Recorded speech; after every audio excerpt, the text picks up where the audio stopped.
Allez mes délices, j'espère que vous allez bien. Et même si vous n'allez pas bien, dites-vous que vous allez bien. Aujourd'hui, j'ai décidé de vous parler de mon BTS. J'ai fait un BTS assistant de manager qui est aujourd'hui appelé le BTS SAM. Support à l'action managériale. Alors, le BTS assistant de manager est une formation de 2 ans, c'est un bac plus 2. Il prépare à la gestion d'une entreprise, être le bras droit du patron, du manager. Enfin, ça dépend dans quel type d'entreprise vous travaillez. Même avec vos stages, vous pourrez voir, il y aura des entreprises qui vont vous déléguer des tâches, mais facilement, mais de bonnes tâches qui pourront vous faire évoluer, vous donner des compétences, et il y en a d'autres qui vous donneront, allez, va prendre la photocopie, ramène-moi du thé. Vous connaissez. Le BTS assistant de manager permet d'obtenir 120 crédits européens. Ce sont des crédits que tout le monde obtient lorsqu'on fait des études. Vous avez fait un bac, ben vous avez un certain nombre de crédits. Lorsque vous avez un BTS, vous avez plusieurs crédits. Et il faut savoir que le BTS assistant de manager, c'est la fusion du BTS assistant de gestion et du BTS assistante secrétaire trilingue. Vous pouvez faire le BTS dans un établissement public, en général c'est un lycée. Vous pouvez le faire au CFA, tout comme vous pouvez le faire dans des écoles. Alors maintenant on va parler des matières. Il y a la matière communication interne et externe. On va vous apprendre à communiquer en interne, c'est-à-dire avec les salariés et vos supérieurs. On va aussi vous apprendre à communiquer avec les personnes de l'extérieur, les fournisseurs, les clients. Vous allez voir les différentes formes de communication. Ensuite, il y a le soutien à l'information. On va vous apprendre à écrire les mails d'une certaine façon, à écrire des lettres d'une certaine façon, connaître les formules de base, les fonds et les formes de base. Ensuite, il y a dans la décision. On apprend beaucoup à comment apporter quelque chose à la personne avec qui on travaille ou pour qui on travaille. Il y a l'organisation de l'action, mettre en place de projets. Je vous donne juste des idées pour que vous puissiez voir à peu près à quoi ça ressemble le BTS. Ensuite, il y a la prise en charge des activités déléguées. L'intitulé, ça décrit tout. Vous devez prendre en charge les ressources humaines, les matériels. Vous pouvez organiser des déplacements, des manifestations, des réunions. Ensuite, il y a des matières générales comme l'anglais, l'espagnol. Après, moi, c'était l'espagnol, mais vous pouvez choisir d'autres langues.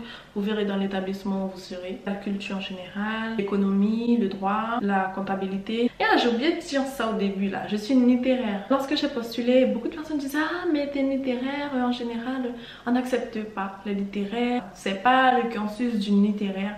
Une littéraire ça doit pas aller. Mais t'as vu ce qu'il y a dans ma tête là? Si moi j'ai envie d'aller, j'y vais, d'accord?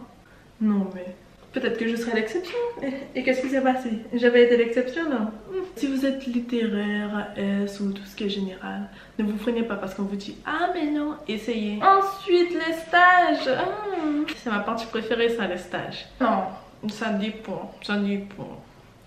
La recherche de stage. Pas besoin d'être en BTS pour savoir que c'est compliqué. Des centaines d'entreprises où j'ai postulé, que ce soit physiquement, téléphoniquement ou virtuellement, mail ou...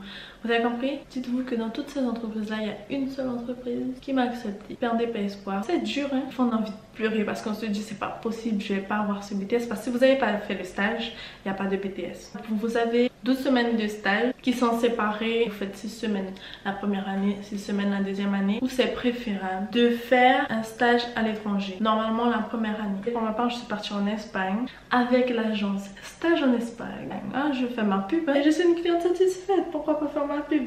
J'ai contacté Stage en Espagne, j'ai expliqué ce que je voulais. Ils m'ont dit qu'il n'y a pas de problème. Si je veux, je peux aussi les solliciter pour trouver un logement. Ils ont trouvé pour moi mon stage et mon logement. J'étais trop satisfaite. Le logement était magnifique, le stage parfait. On est accompagné tout au long du stage. C'est super bien suivi. Ils nous proposent des activités. Je vais partager le lien dans la barre de description et vous verrez. Je l'ai fait en BTS, je l'ai aimé. C'était pas beau, c'était pas rose. De la manière, les études, c'est pas fait pour être facile. Je vais vous énoncer les différents débouchés. Peu importe le BTS, je me fie pas à ça. Vous faites un BTS RH, vous allez devenir DRH. Par rapport au cursus, c'est ce qui doit arriver, mais il y a des personnes qui ont des diplômes dans les ressources humaines. Ils font quelque chose qui n'a rien à voir. Le diplôme, c'est bien, mais c'est pas pour autant que vous allez finir votre vie dans ce métier-là. Les différents métiers qu'il y a. Alors, assistant de direction, assistant manager, secrétaire de direction, aide comptable, assistant de projet, en responsable commercial. Vous pouvez également continuer en licence professionnelle. J'espère que j'ai été très utile et que ça va vous aider pour votre orientation. C'est grâce au forum d'amitié que j'ai réussi à choisir ce BTS. Je me suis dit je le veux et je l'ai eu.